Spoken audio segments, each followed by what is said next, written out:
try and present a somewhat different angle on some of these points. And I want to start with one of the issues he finished up with, which is this whole concept of privatization, and to ask whether, in fact, what we've seen over the past couple of years has been a privatization, and if so, of what? And there are a couple of arguments worth making here.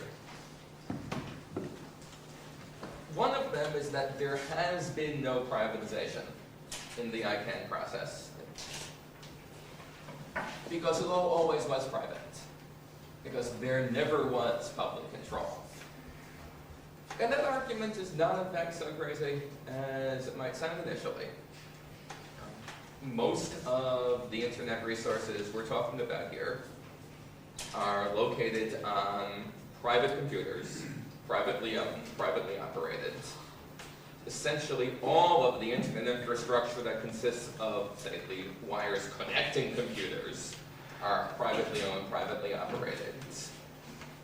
The computer on which sits the master database at the very top of the domain name hierarchy is in fact owned by a company Michael referred to, Network Solutions Inc., which is in turn a subsidiary of a company called SAIC, which is decidedly private, notwithstanding that they have former officials of the Defense Department abundantly populating their board of directors. And the folks who actually engaged in the policy decisions for the DNS in the past, people like John Postel of the Information Sciences Institute at the University of Southern California, while they were operating pursuant to U.S. government contracts, made their decisions essentially independently. They weren't taking policy direction from the U.S. government as to, well, here is what you should do or not do in recognizing the following new country code top-level domain. So you might argue the system was always private. Alternatively, you might argue that in fact it's always been public, because there are aspects of the domain system that just seem public no matter how hard you no matter how hard you try and get away from it. These stem in part from the centrality and importance of the function of the internet that this function makes possible. Its international scale stems from the fact that historically, notwithstanding what I said a moment ago, administration of internet identifiers was performed pursuant to contracts with the U.S. government, was funded by the U.S. government, was at least nominally under the control of that government. And internet governance historically was conducted by folks like the aforementioned Mr. Postel, acting in an explicitly public regarding manner, pursuant to a public regarding philosophy. And the internet could not have come into existence otherwise, or at least could not have become what it is today otherwise. So to say that what we have here is nothing more than a body of private resources that can be controlled by a private California corporation somehow seems hopelessly the blank reality. And in consequence, ICANN, since its inception, has been plagued by a crisis of legitimacy. Folks ask, with respect to the ICANN boards, who are these guys? I mean, how is their exercise of what looks a whole lot like public power consistent with our usual understandings of how public power is exercised, of how public policy decision-making is done? Because this certainly does look like public policy decision-making. Who died, in a word, and made them king? Actually, the person who died was, and this is of tremendous importance in understanding the actual evolution of ICANN was John Postel, who had a crucial moment in the evolution of the ICANN process, just as the interim board was about to be named. In fact, had emergency heart failure, emergency heart surgery, and died a couple of days later, thus completely cutting the feet up from under the new organization. But with John's death, and John had been running the DNS for years up until then, we've got this body of people who suddenly announced that, a la General Haig, they are in charge here. And therefore need to provide some answers as to their legitimacy. And when I talk about a legitimacy crisis here, I'm not particularly talking, at least not today, about a legal crisis. I'm not suggesting that ICANN, unless it lives up to some legitimacy standard, will be acting illegally. Indeed, Michael suggested the whole set of reasons as to why they won't be, why they're not subject to legal constraints. What it is, rather, I suppose, is a political and public policy crisis.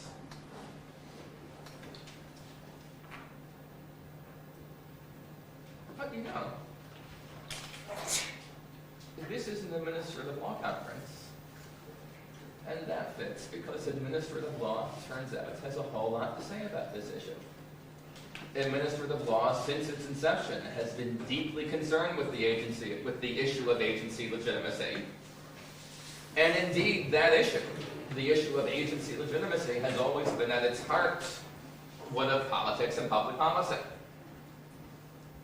As Jody Friedman writes in a really good upcoming article called The Private Role in Public Governance, the administrative agency's quest for legitimacy has always been at its heart the pursuit of public acceptance of administrative authority.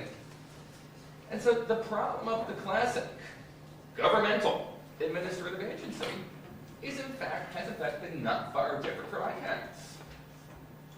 The fact that administrative law gives you the exercise of public power, the creation of public policy by an entity that doesn't have democratic credentials or direct political accountability.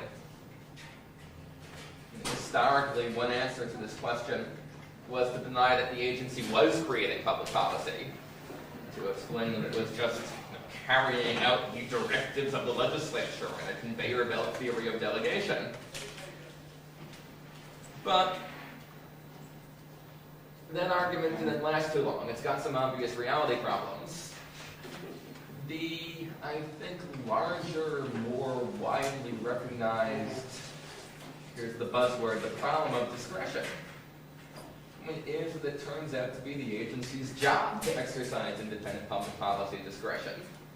And then the problem that administrative lawyers, the administrative law thinkers, have confronted since the beginning is just, well, how do we reconcile that with democratic projects?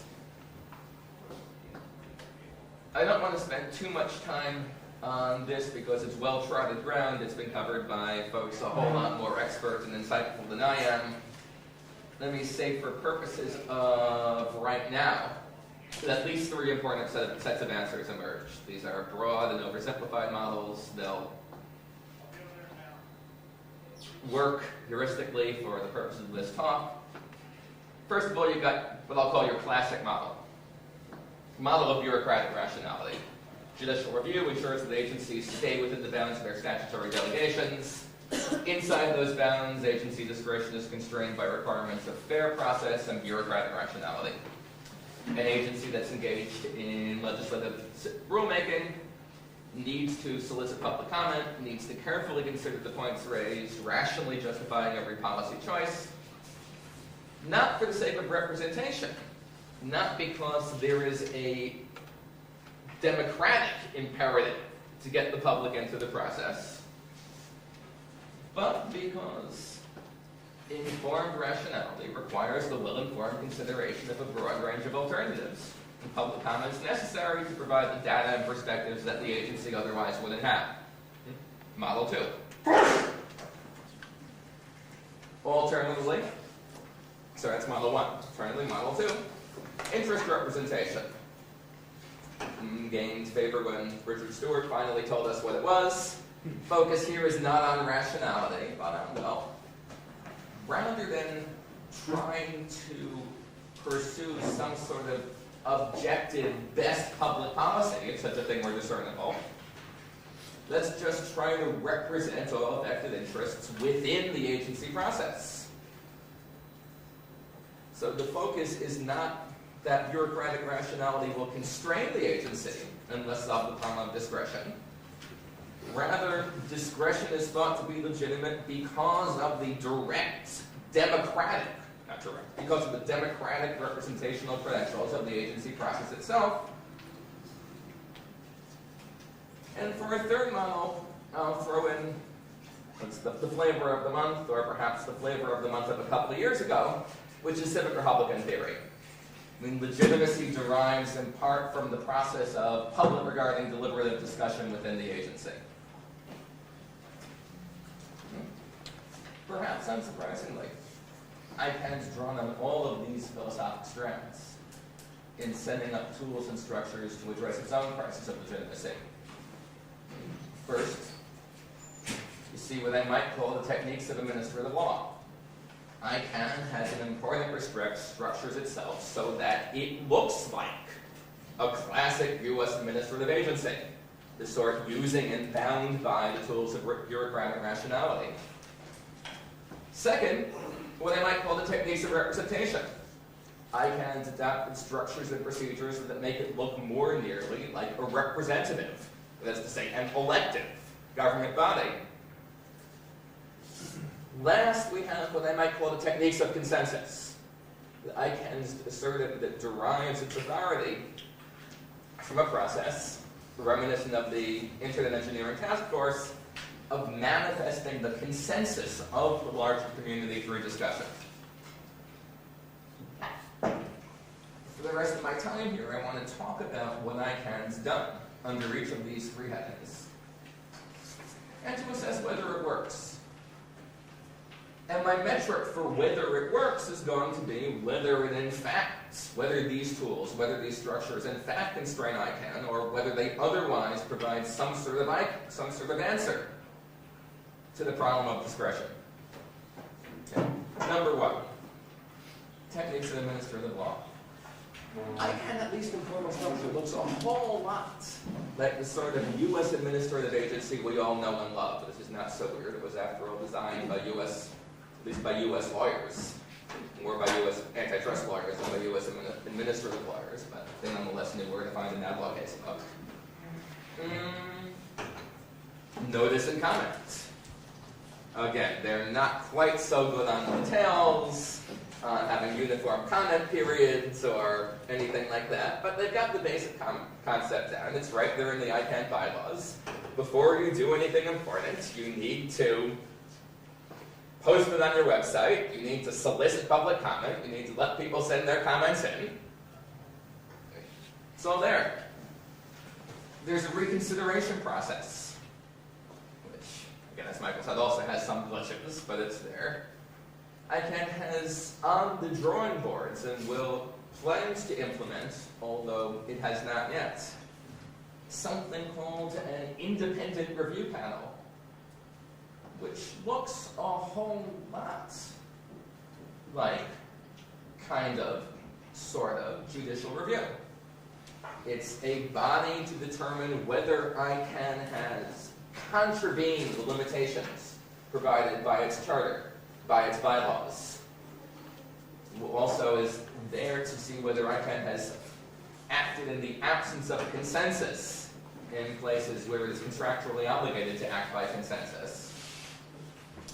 If you read the draft document setting up the independent review panels, it's a heavily legalized, heavily legalistic document and process. And you've got your 3-judge panels, randomly assembled from a larger court. You've got standing rules, you've got exhaustion rules. It's the works. Lawyers are comfortable with this. It looks like ad law. So, put them together. ICANN looks a whole lot like a class of administrative agency using the tools of bureaucratic rationality. Except that it isn't. Doesn't work. It I think the most important reason it doesn't work is that the crucial, perhaps, driver of bureaucratic rationality in the real agency context, is judicial review. I mean, that's, for example, what constrains the agency to, in fact, take comments, public comments, seriously, and not just throw them in the trash as received. And ICANN, well, it doesn't have judicial review. Not only does it not have review by actual courts, which I think is just as well, that's not something that would work at all in this context, but the independent review panel process is not judicial review in any sense meaningful to the project of bureaucratic rationality. For starters, well, it doesn't. The independent review panels are not empowered to impose any form of rationality review. They do purport to set up a process that asks, in essence, whether ICANN is staying within the bounds of its delegation. Staying within the bounds defined by, well, what I guess is the analog to its governing statute, the Articles and Bylaws. But there are two problems with that make Weinberg essentially meaningless. Number one, the ICANN Articles and Bylaws do not, in fact, impose any substantive constraints on ICANN whatsoever. I mean, there are procedure rules, but there are no substantive constraints. That's an exaggeration. There are two substantive constraints. One is that ICANN may not itself act as a registry, registrar, or IP registry in competition with private parties. The other is that ICANN may not apply its policies inequitably, that disparate treatment of different parties has to be justified by substantial and reasonable cause. This is something NSI negotiated very hard to get into the bylaws. But basically, I mean, it's not meaningful to talk about a review process to see whether ICANN has stayed within its substantive bounds unless there are substantive bounds. The other problem with the institution of review for compliance with the bylaws is that the bylaws are different from a substantive statute in other respects. The Articles and Bylaws were not imposed on ICANN by an outside sovereign seeking to constrain it, as with the classic administrative agency. They were drafted by a self-regarding agency staff whose goal was, in fact, to minimize any actual constraints on agency action. So the bylaws are drafted in every respect so as to be non-constraining. Anything actually constraining in there came in only as a result by pressure applied from the outside by the Department of Commerce, which didn't happen very often.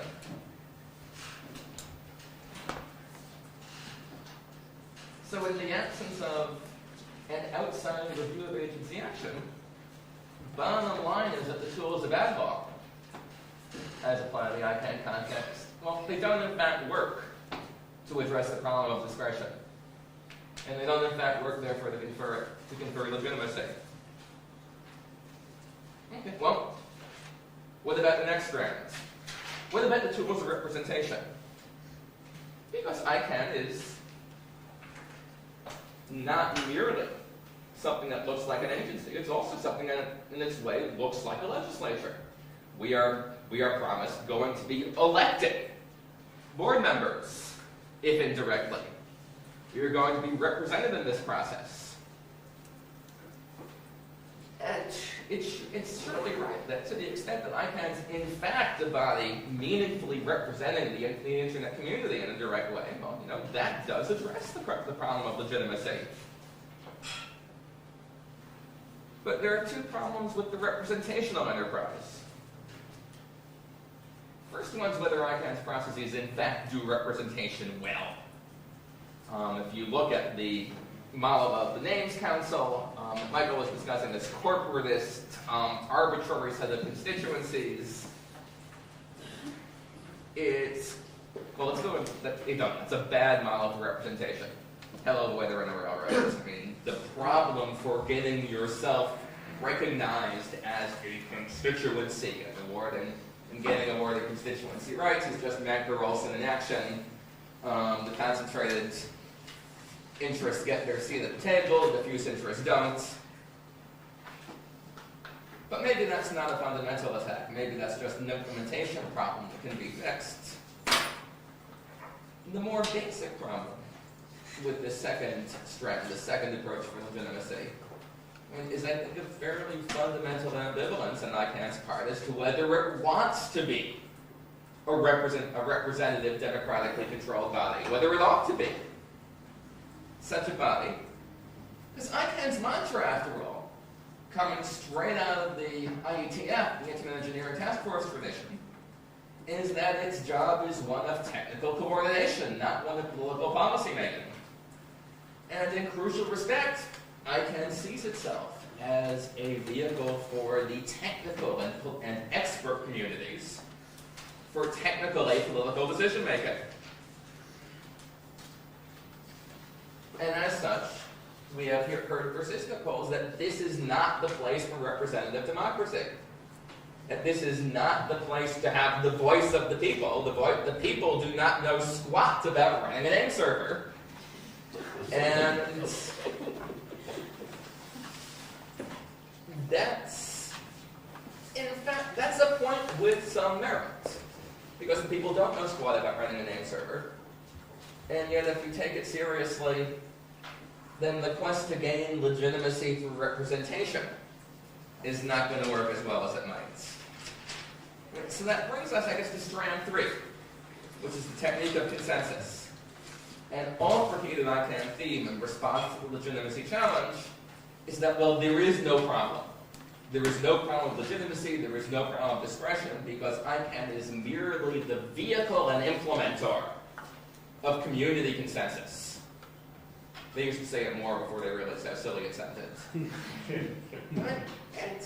again, this is not a crazy notion. It's deeply rooted, again, in the tradition of internet engineering.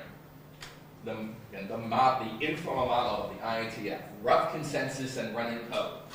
That's how the IETF decides where to go forward with new engineering, with new developments in internet engineering and internet architecture.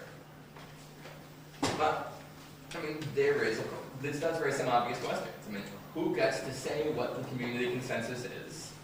How do they know? For ICANN, the answer lies in the supporting organizations Michael referred to. The domain name supporting organization, the address supporting organization, the protocol supporting organization, and ICANN's professed devotion to bottom-up decision-making. For some reason, people in the community keep on referring to this as bottoms-up decision-making. I'm not sure whether that's significant or not. That policy proposals are not supposed to originate in the top rung of the hierarchy. They're supposed to filter up through the supporting organizations, being initiated ultimately in working groups of just plain folks reporting to the supporting organizations. And to continue the theme of this talk, this may have some resonance with the civic republican ideal of deliberative democracy, although I'm reluctant to push it that far.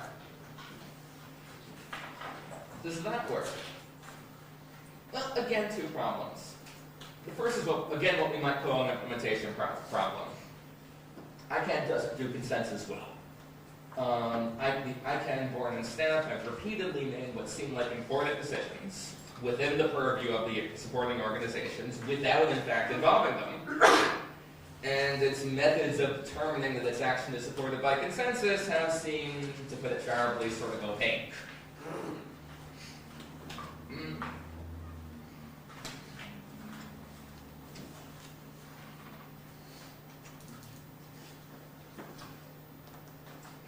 One might see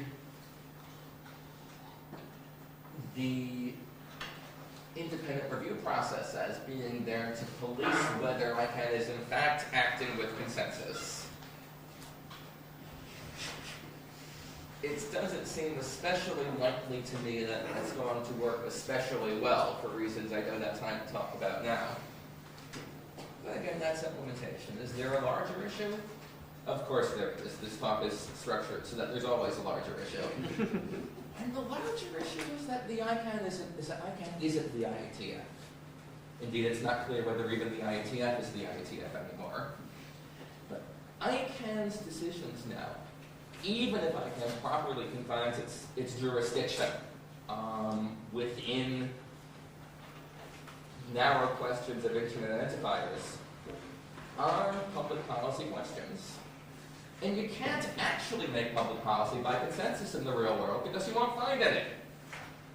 In the real world, assertions of the real world, in the world of public policy, in the world of disputed choices, assertions of consensus aren't a technique of decision making, they're a technique of mystification. So once again, in the end, we get back to what's both an implementation and on a much more fundamental level, an unsolved problem of democracy. That's all I've got to say tonight. Thank you.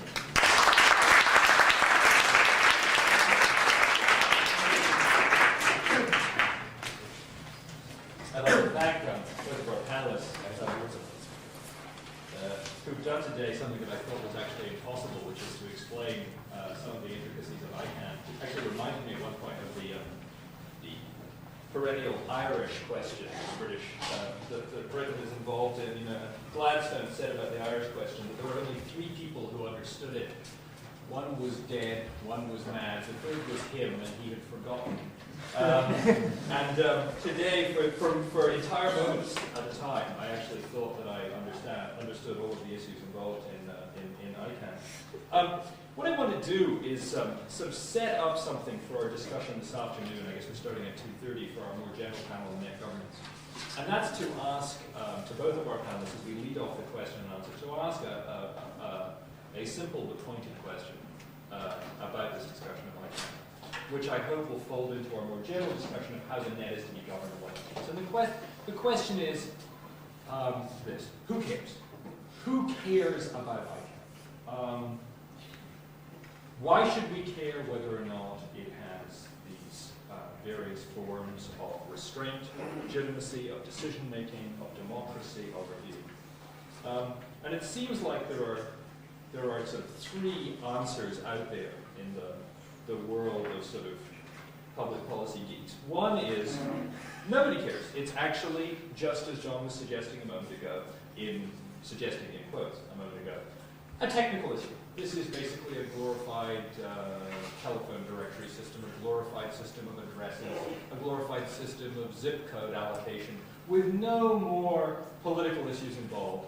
And so this kind of system, which may be a little complicated and a little unwieldy, is basically just complicated and unwieldy. That's all there is to it. There's no more to it than that. That argument, I have to say, seems to be a distinct minority, except among members of ICANN.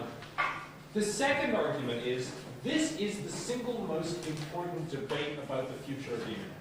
And I'm not actually, unusually for me, engaging in hyperbole when I say that. David Post, for example, has written a series of pieces, one of which was actually sort of picked up by a New York Times reporter saying, this is the constitutional convention for the net. This is Philadelphia for the net. Why do they say that? Well, I think their argument is something like this. As Michael showed in his presentation, this is one of the few places where power, whether public or private, can actually get its finger on the incredibly slippery beast that is the internet. On distributed architecture network, which is in lots of ways incredibly resistant to regulation. How? Well, if we control whether or not you are literally on the net, whether anyone can find you, then we can impose conditions on you. You want to be on the net? You want to be listed? Okay, we've got one set of conditions already. Here are the rules you have to follow about trademarks, both in terms of arbitration, in terms of adjudication, and actually increasingly substantive rules about trademark recognition, which I think, as Michael would point out in his larger paper, may not be as bad as the cyber-squatting bill that Congress already wrote, but are nevertheless plenty bad enough. But trademarks, in this view, are only the beginning. After all, we could impose all kinds of conditions on you, right? We could say, you want to be a .com, you want to be on there, you want to be connected to an IP address? Well, We also want you to have the following kind of filtering or self-rating system.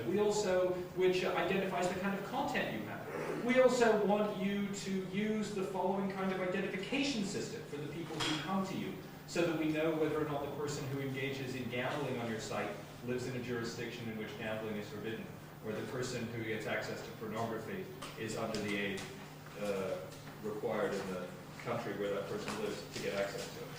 Now, in this view, this is the central place where the internet can be controlled, and so what we've seen here is a terrible slippery slope in which the leviathan of the state and perhaps the club of private interests get to control the internet.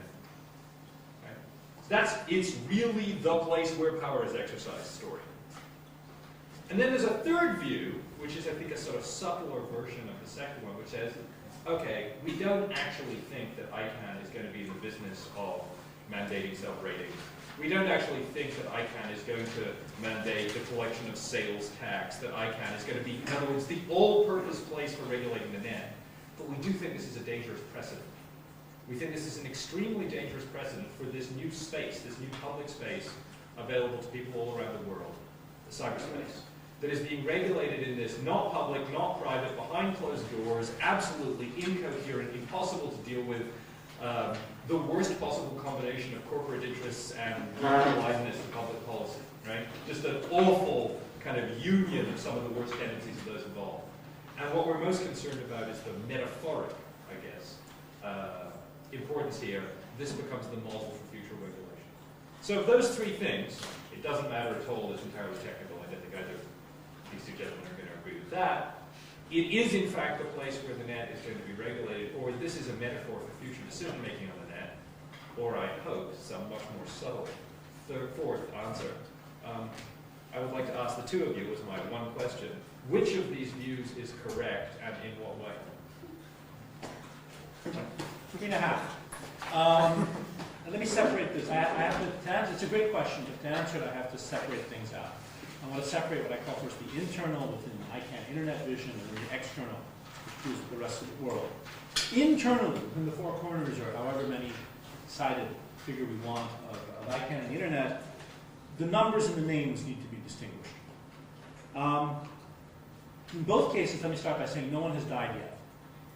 So this is clearly not the end of the world, the beginning of the end of the world, or anything, any of those. I'm not apocalyptic about this within the four corners of the net. If it gets tremendously bad, with the names we just root around it, numbers is harder to root around. The numbers matter more ultimately than the names. There are some values which are potentially, at least theoretically, at risk. Jamie mentioned the most important, which is free expression values. This control, if only the control that comes with the reluctance of people to switch out of things that powerful network effects, can be leveraged for all kinds of stuff. I have no particular reason to believe ICANN intends to leverage its control to do something free speech related. I wouldn't be surprised if it did something related to try to protect copyright interests, which is getting there. And that's just today's board. Who knows about what tomorrow's board will look like? Once you set up a system with these capabilities, it is absolutely legitimate, necessary, and important to worry about them before it's too late. I might also mention there are real economic deadweight costs to what's happening right now. We are currently existing in a system which works as a tax on entrepreneurship. If something which costs approximately $2 to create, maybe 10 if you count, really creatively, is selling for $3 million, something is wrong. There's an artificial scarcity which could easily be fixed. So it seems to me that there are economic consequences here, which are of enormous interest to anybody who's involved in the internet or anybody in the government who wants to encourage internet commerce. Don't pass the CETA to fix the domain name functional tax.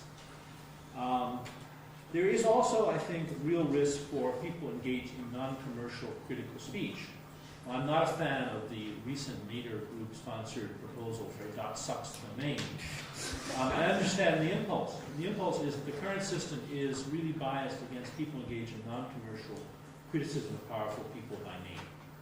If you want to get a name, if you're the union that wants to get a domain which has the name of the company you're trying to unionize, you've got problems under the current system. It's not quite clear how it will come out, but you've got worries. And that doesn't seem to me to be optimal. In the long run, I see the names problems going away. I think we're in the DOS age of naming. And sooner or later, somebody comes along with Windows or Linux or something you can't imagine, and the naming thing disappears in the background and we get something else. Real names tried to do that, didn't quite make it. But I'm sure this will happen in the next 10 years. And if I could just figure out what it was, I'd be patenting. Is this Philadelphia? Oh no. Oh no. This is at best the Articles of Confederation. It's too horrible to even contemplate the idea that this could be Philadelphia. Now, we want to talk about horrible. Let me switch now and talk about what I call the external thing. It seems to me the place where one can legitimately be almost apocalyptic, almost, not to use the word, almost apocalyptic, is in the idea of American domestic governance and the effects on administrative law and our ideas of good government. I mean, the idea that our government is using this sort of device to end run all the things which we've built up over the years that try to have the administrative law virtues, to try to implement the constraints, and that it did so self-consciously, on purpose, smiling all the way, I find to be really quite offensive. And that is the bad precedent for me. The bad precedent is not that this is Philadelphia. The bad precedent is this undoes Philadelphia. I like that. Write that one down. I was going to say 2.5. I mean, as usual, Michael's pretty much said it all. I want to focus on one aspect of what he said. And that's this. There is no question that as a technical matter, the ICANN provides a point for the application of pressure that, in theory, could allow the imposition of essentially any sort of requirement on a would-be domain name holder. It could be said if you want to be reachable on the net using the legacy IANA routes, then you cannot have porn on your website as we define it. Do I think that's going to happen? No. And that's why this is not the apocalypse. Apocalypse, either one of them. That's not what we have before us. So what do we have before us? Well, it does seem to me that we have seen a marked trend over the past couple of years in all of the U.S. government's thinking about the net and net regulation in a variety of legislative and judicial fora. And that movement is to make the net safe for electronic commerce. This is the theme. It's no secret that control of ICANN in the U.S. government is vested in the Commerce Department. That when my buddy Elliot Maxwell went to work and thought he could get the job as being the next coming of our magazine, or when Magaziner left the government, what he did was he took a job in the Commerce Department. Best references for this, by the way, are a piece that Michael Froomkin wrote, whose name I've forgotten, but he can tell you, and a piece for at Berkeley the other year. Governments and governments. It's on my website, law.tm. And a piece that Jessica Lippman wrote called Electronic Commerce and Free Speech. That one's better. Read that one. It's on her website. But I think there's substantial reason to think that the ICANN process is going to continue to be used, as it's already to be used, to make sure the world is safe. The internet is safe. The internet is a safe place to engage in electronic commerce. And that's got consequences. It means what we've seen so far. Well, we don't want people using domain name strings that might look like trademarks, because this will get the trademark owners upset and they might not want to engage in electronic commerce on the net so much, or so we're told. It may mean that we don't want to structure the internet, domain name space, as to encourage non-commercial speech so much. Because, as Lippman's pointed out, non-commercial speech is a threat to some extent to commercial speech. If you can buy your music if you can get your MP3s for free, you may not want to pay the record store to give you the same music for money. Free is better. So we see the prospect of a whole variety of ways in which the domain name space can be shaped, subtly or not so subtly, to reorient it around the needs of commerce and to reorient it away from the needs of a whole other set of sorts of human interaction and engagement and involvement, indeed of the sort that only the internet makes possible. And that seems to me like a real prospect. And that seems to me that it's a shame. And it's at least possible that ICANN is going to be at the heart of it. Well, thank you. Two great answers. Now, let's open it up for questions. Kevin. I want to ask a variation on Professor Boyle's question about who cares, and the question is more who's watching, who's paying attention to this, who is doing something about it. Is this something that, I guess more importantly, what can be done to change these disturbingly opaque procedures, all of the flaws that you pointed out in your various presentations? Is this simply a matter for public pressure through David Post's pieces in the New York Times, or is this something that we're going to have to rely on the Department of Commerce to take some affirmative step? And finally, what is it going to take for any or all of these things to happen such that we will get an ICANN that seems to be more in keeping with our administrative law history? Nobody cares, no one's watching. I'm submersed in this. I'm spending all of my time right now getting ready for the ICANN meeting that's about to take place in Cairo next week. I come up for air every so often. But when I go to professional conferences, when I go, say, to the Telecommunications Policy Research Conference, which is just this massive gathering of telecom wonks, people you would think would be at the core of this, I mention ICANN, and the response I get is, what's an ICANN? I mean, what in the world are you talking about? I've never heard of this thing. It's just beginning to be the case that some of the traditional old-line public interest lobbying and grassroots groups are beginning to get interested. Common Cause is beginning to think, hey, no, maybe this is something we should know about.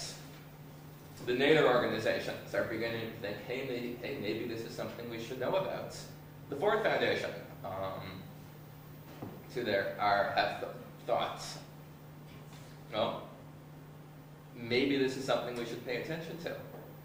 But we're just in the very beginnings of that process, and whether they're going to succeed in either raising public awareness of this or succeeding in bringing the old line public interest community into the process is, I think, very much an open process. It's been an open question.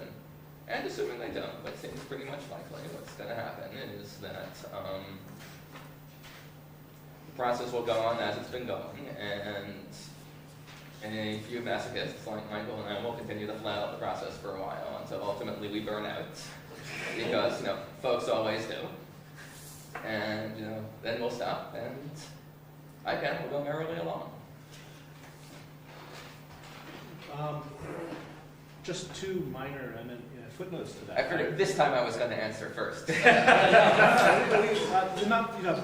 heavy water carrying and watching ICANN has been carried by a very small number of academics, of whom we are too.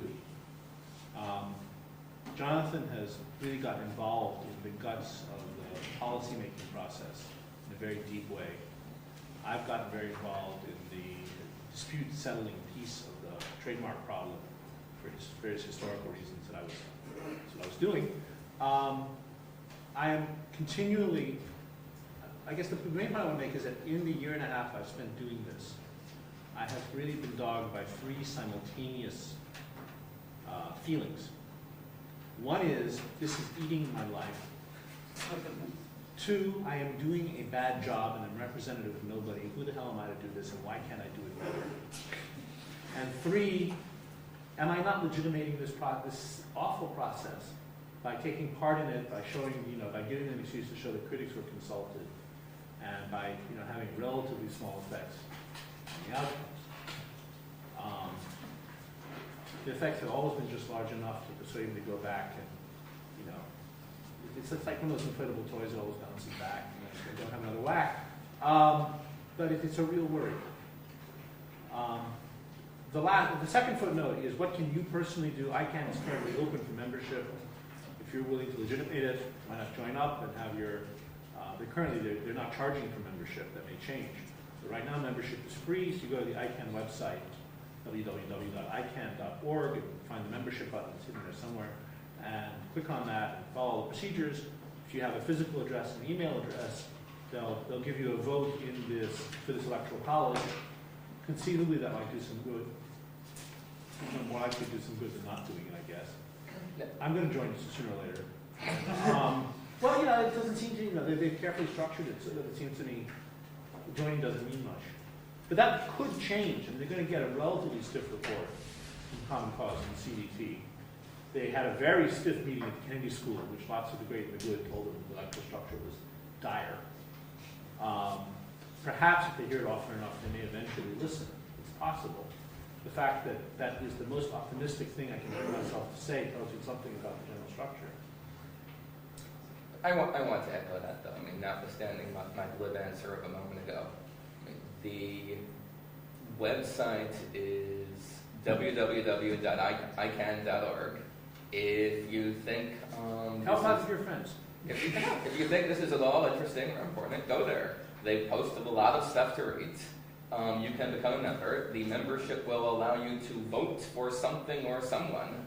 It's not clear exactly what, but or when. Although it's very, I think it's more likely or not that it will be in the fall of this calendar year. I think at this point ICANN is determined to do that quickly without regard to whether they do it well. And you can get involved. I'd like to, because I haven't been involved with ICANN, I get to offer the optimistic conclusion. I actually think that there's even more hope than either Michael or John suggest. We're just bitter. Higher. For the following reason, already the Duke Law Journal has sponsored a symposium. This is only the beginning of a great groundswell of popular attention, I'm sure. But seriously, what I think is very interesting about sort of policy making on the internet is I was involved included with somebody, Jessica Littman, with John's wife. Full disclosure, I should say, she's my wife. Yeah, an excellent intellectual property scholar, with a set of other sort of IP people in the sort of first days of copyright database, other forms of intellectual property regulation on the net. And while I certainly wouldn't say that that has been a wonderful triumph for the values of free speech or the public domain, one thing did happen. The first set of things that were proposed were going by completely without anyone paying attention. Nobody saw that there were any issues of free speech, of governance, of openness, any public values involved at all. The only coverage, to the extent there ever was coverage, was on the business pages of the newspapers, okay? Now everyone knows that there are free speech issues involved in intellectual property on the net. There is a sizable, albeit currently losing, community involved in fighting for it. Every time the Commerce Department, says, wouldn't it be cool if you could own facts and lock them up forever? People go, that actually doesn't seem like a great idea to us. The Commerce Department has actually been several times reprimanded by other portions of the Clinton administration for trying to privatize the public domain completely. And there is, I think, the beginnings of a coalition. And I think it indicates something about internet politics, which is it takes a while to get going. But once it gets going, its rate of growth is kind of like an internet startup. That often you would say that the things that spark it are completely irrational. As you probably know, there are lots and lots of databases on all kinds of things about us, particularly our credit card history and so forth. Lexis put on the net, just accessible through the net, a thing called ptrack, which was a relatively trivial, not that intrusive by the measure of the incredibly intrusive other databases that was out there. Database where you could get information. And suddenly people said, my God, this is available on the internet. There was such an enormous furor they had to remove it, although as they kept pointing out, there are thousands of other companies that do this and this is totally irrational. But the point was, something somewhere triggered some reaction. I still think that there might well be such a triggering event about ICANN, and if I knew what it was, I would make it happen. Notice that the optimistic account here depends on irrationality. And since when is this? I mean, as opposed to No, we're talking about the political process, so that goes without saying. other questions. Sure. First, a quick technical question, just to not sure I understood it. Who is it? The software or the browser or the provider that would decide where to point to? that depends. Okay. Now, if you're using a Windows 98 system, say, using a PPP connection, odds are very, very great it's on your desktop. Okay. If you're using a DSL connection, odds are very great. It's not on your desktop. As a practical matter, this is not really, this is taking a step away from the technical to the political. Very few people not only are aware of the fact they can change this on their desktop if they can, but would. The meaningful control over where one's DNS points to is and I think will continue to be in the hands of the internet service providers, who certainly have the power to change this globally for all of their customers should they choose. It's not quite that simple. I can tell you a story of a downloadable application that will change all your settings for you. Click here to get A to Z to alternate DNS. And on a Windows system, that's very easy to write, apparently. And on Unix, people know how to do it without having to click here. And the trouble is that some people just have setups where it's not practical. The other question is more that I'm not sure if there is an answer. Maybe that's part of what the discussion is, but.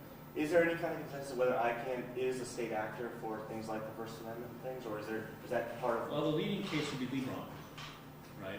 The Amtrak case. But is Amtrak and ICANN? The trouble is, ICANN is a lot further away from the state actor than Amtrak was. So my guess is, for the same reasons that it's not under the GCCA, it's not a state actor. What's happening, I think, was a legal matter. We have to go back to the old Comptroller General cases before Boucher, in which the Comptroller General had a bid protest authority. And the legal fiction there was that the Treasury Department would allow itself to be persuaded by the Comptroller General, inevitably, and in all cases, because if they didn't, it would cost them money. And here we have the Commerce Department allowing itself to be persuaded by ICANN, effectively. I'm not sure. Legal fiction. I'm not sure that the case is even that close, because ICANN is not, in fact, does not, in fact, necessarily have to persuade the Commerce Department of everything. ICANN is just doing what it does. So this may end up being most nearly analogous in the case law to the New Horizons School, the New Direction School. Who was that? Rendell Baker. ICANN will, Chief Justice Rehnquist would tell you, is a government contractor. And like every other government contractor, it's not a state actor. Where would we be if we decided to turn government contractors into state actors? We finally found something to disagree about. There are two differences. One is it's not a classic contractor, because it really is making policy choices, and contractors don't usually do that. So that is a difference. It may not be a difference that in the end makes a difference, but it's a difference that makes it a closer case than it would otherwise be. Then the interesting hypo to really test how we feel about all this is to imagine what will not happen. And that is that when the current contract with ICANN expires, Commerce exercises its right to replace ICANN, which it clearly has, and it creates ICANN 2, whatever. And at that point, it transfers the functions, whatever they are, to ICANN 2. And what happens is ICANN keep on going, does it fold up? Do people still pay attention to ICANN? And because Commerce Department does not know and does not want to know the answers to those questions, it will not happen. But at that point, your feelings about that question will shape your answer to your question. Actually, let me continue with this. This is interesting. I don't, in fact, mean to suggest that ICANN is no closer a case than contractor cases. I think Michael's right that it absolutely is. Something really to try and focus on here is, well, exactly what is it that Commerce is transferring to ICANN, and exactly what is it that Congress would be withdrawing from ICANN were it to withdraw it? And it's, what it is right now, essentially, that Commerce still has, or at least commerce still asserts, and nobody is challenging it, the operational control over, well, or at least no, the policy control over NSI's operational control over that top-level root file. That's contractual. It's not just an assertion. NSI has contracted to give that to Commerce. That's right. No, that's true. Commerce has not only asserted, but it's there. And that's, I think, the only actual commerce power here. But it's tremendously meaningful that essentially controls the rest of the DNS space. What commerce has promised to give to, what commerce can give to ICANN is, number one, acquiescence in ICANN's directives to NSI as to how that file should be changed. Indeed, commerce will say, if ICANN tells us, you're right, it is more like the control in general, isn't it? Because to the extent that commerce maintains control, those are great old cases. we're thinking. I think we started late, so let's have, I think we've got time for one or two more questions. Yeah. It strikes me that the real salient point here, that which one you pointed out, is you're dealing with scarce resources, and that ICANN is charged with doling out these scarce resources, and from that, comes the power. And as Professor Froomkin said, if this technical solution is 7 minutes away, why are we considering, it taking 10 years to do that? Is it a matter of this cabal of commercial interests exercising its throttle over this scarce resource, and ICANN not wanting to give up that power? We are and we aren't. There's a sense in which we're dealing with scarce resources, and there's a sense in which we're not. Right now, GTLDs are scarce. Why are they scarce? They're scarce because historic IANA, now ICANN policies have kept them scarce. That's a completely artificial scarcity. There's no technical reason. Technically, we could have 10,000 GTLDs tomorrow. So, Technically, you do them a couple of weeks just to be safe. But yeah. There is no scarcity in that regard, except that which we've created. There is a sense in which there is scarcity, which is that ultimately only one entity can have ultimate authority, either direct authority or coordinating authority or what have you, over each GTLD. It's not going to work for .com, say, if I take your money to put your domain in .com for you, and he takes someone else's money to put the same string in .com for that someone else, and there's no authority to decide which name goes into a single, unique, authoritative version of that database. So ultimately, there has to be a single entity controlling or at least coordinating. I can tell you a story that falls about that. Okay, It's a very complicated story. Because that's the world we want to live in, but it's actually not a technical requirement. Well, no, let me rephrase. I mean, I say has to be. Has to be is an ill-chosen term. We could have a system in which we had, in fact, inconsistent versions of the .com database. Much as I'm commenting on other issues here, I don't in fact think that's a desirable policy outcome. I think we agree on that, but it is, one can imagine a world in which your intelligent agent has a conversation with different routes to figure out which is the one you want to talk to today. Nobody needs that overhead. And it's indeed, a bad outcome. Carl will tell you that we've got a version of that today in any event with smart routers, but we're not going to go there. We're not going to go there. So there's scarcity in that sense. I can't have .com. I can have .Weinberg, but I can't have .com. But that's a much weaker scarcity than is, I think, usually commonly thought. If there's 1,000 GTLDs, that scarcity becomes less relevant. That's right. Yeah, but it imposes a real cost on the people who want to police marks. Right? Right now, the way we do trademark policies, we put the burden of policing on the mark holder. The people who have the marks have tried to reverse the presumptions here on the theory that it's just too hard and expensive and difficult, and have managed to persuade various powerful groups that this is a winning argument. And although I'm in favor of large numbers of GPLDs, one has to do this to fully understand because it does cost on some people. And there are losers as well as winners in that vision of the world. It's just a question of who they are. But there's this whole problem of how trademarks really interact with domain names. Is it really a violation? Is it really an inconsistent or infringing use? And that, well, a fascinating topic, I think, is probably not one we should spend 5 minutes on. So thank you to everyone, and thank you in particular.